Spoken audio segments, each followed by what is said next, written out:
Welcome to another Toolbox Tour. We're here with Frenchie of Bazaz, Pat Clark Motorsports, Bazaz. I think I got all the right words in there. The first thing to notice about your toolbox is that it is appropriately stickered. It has the cool stickers on it, so that's cool. You got to give love to the sponsors, right? That's right. Okay, well, we've got the top box open. This is what you take down to the pit wall. Yeah, it's what basically what I work out of all weekend. And this whole year you've been tuning for Chris Clark. Yes. So this is what you work out of all weekend. And, well, let's start with this beautiful mounting bracket out here and the T-handle.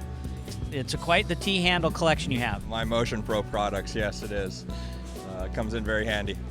You've got one of everything of the those Allens and what? Sockets, yeah? Yeah, Allens and sockets, basically, is all I need.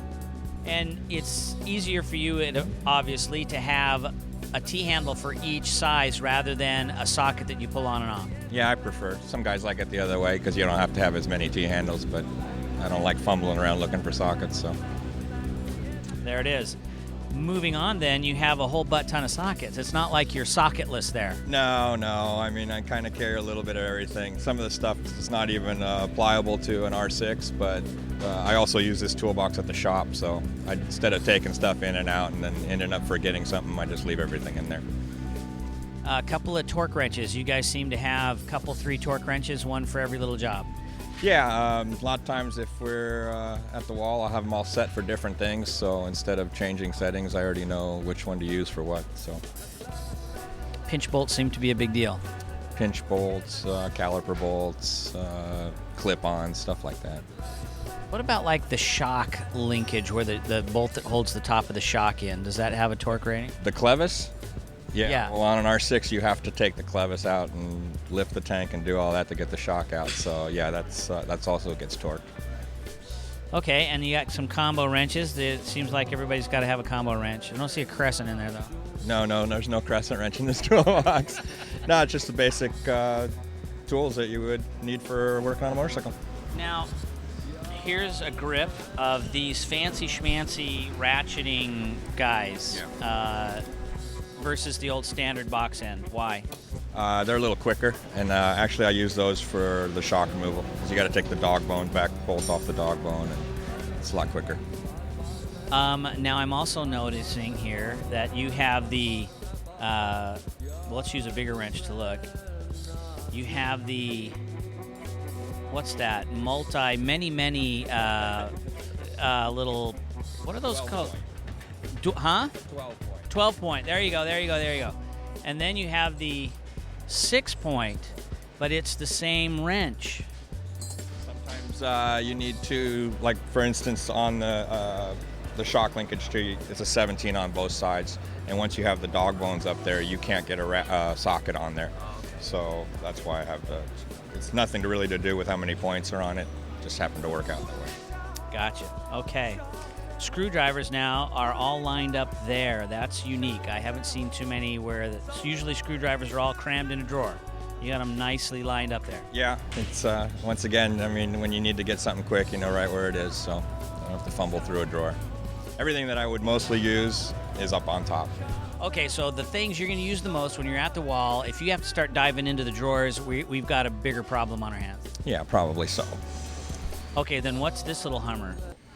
That is for the steering head. So this whole set up in here? That's just special tools, yeah. That's for the bolt on the swing arm.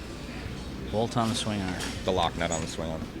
And did you make those? Or No, that's a Yamaha K&L tool. Okay. Made for Yamaha. And then you have your, you got your gauge there. And some tape measures. What do you measure with the tape measure? Ride height on the front end, fork extension, things like that.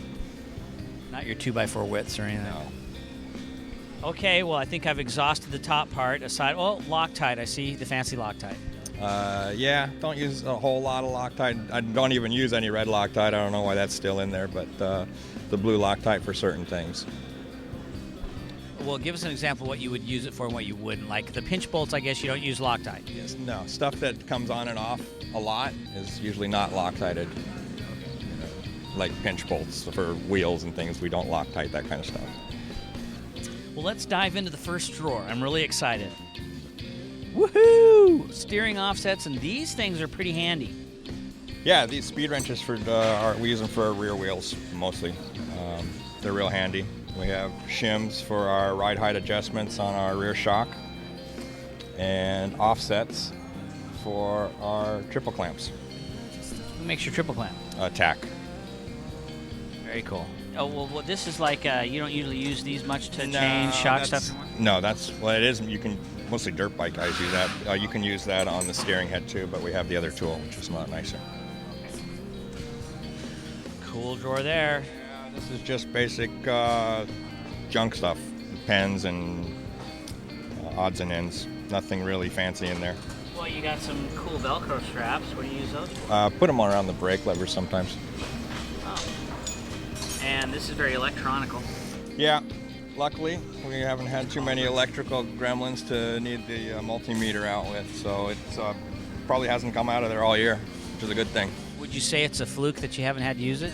I guess you would, huh, Dave? It's a pun because it's a fluke multimeter. Kill me. You do. Kill me too.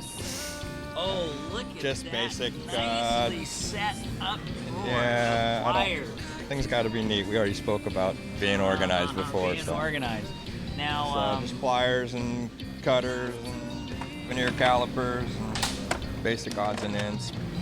Now this is a pretty spiffy little set of little doodads there. What are those little doodads? Yeah, it's a reamer, basically. And the only thing I really use this for is we have to drill the lowers for the drains. And the uni bits are not quite big enough, so you just run that thing in there a little bit, makes the hole a little bigger. And for the drain plug sometimes for the rain. Right. And then the bottom drawer is just impact and another torque wrench and my little tote full of junk. Yeah, you don't have a junk drawer like Otis. You've got a tote. You have a tote. No, I have a tote. Otis's junk drawer is quite amazing. I want to see that drawer. Okay, that's the secret drawer. There's nothing secret about that drawer. Holy cow! That's the stuff drawer. My fave is these little. Where did you get these? I have a habit of collecting stuff. You know, little carbon fiber. So cute. Look how cute that is. I mean, normally guys don't go, "Oh, that's so cute," but when it comes to a little screwdriver, dude. I've never actually found anything in there that I could use, so. Now, is this chain breaking tools over here? Chain breakers. There's another one in here somewhere. So, start chain breakers and impact and torque wrench. Usually that stuff I take out, and it's on the wall. We have to do a gearing change, and we already have one set up. So, and that's it there.